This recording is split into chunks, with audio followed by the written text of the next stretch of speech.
Start with something insanely simple and then focus on expanding it over time. When we got started, you would have looked at our technology and you would be like, that is the stupidest thing I've ever seen. Like, all it does is you upload a file and then you access the file. And it was that simplicity that was actually why it was so disruptive. Because all of those vendors thought that the problem was we just need to jam in as many features as humanly possible into one piece of software, and that was correlated with our value proposition. That was sort of how enterprise software companies operated.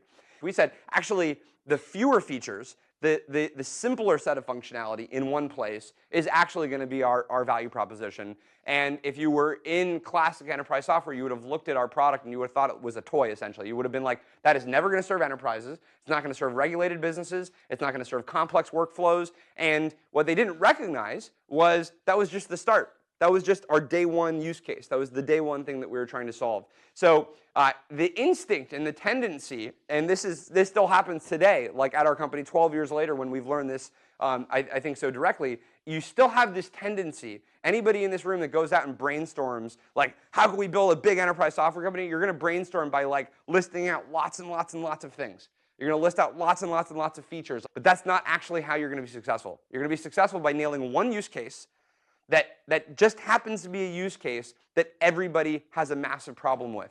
And if you can nail that one use case, that becomes essentially the wedge to then use to expand out to all the other use cases that you want to go and solve. And so you have to sort of resist the natural instinct, which is that more functionality, more powerful software is better, and really make sure that you're focused on one thing that you're going to do better than everybody else. And again, 12 years in, we're still having to relearn this over and over again. The amount of product meetings that I end up in where we have to be like, we have to remove that feature, we have to hide that thing, we have to make that simpler, it never goes away. Even when you're bigger, you still have to make sure you're really, really focused on keeping things dead simple and almost deceptively simple in what you're actually going to go and do for the customer. Because it just turns out that in these cases, having less functionality gives people way more opportunity than go use your service. It's counterintuitive, but the more functionality you have, the more you're going to narrow the set of customers that ultimately are going to be able to sort of make sense of your product and want to use your product.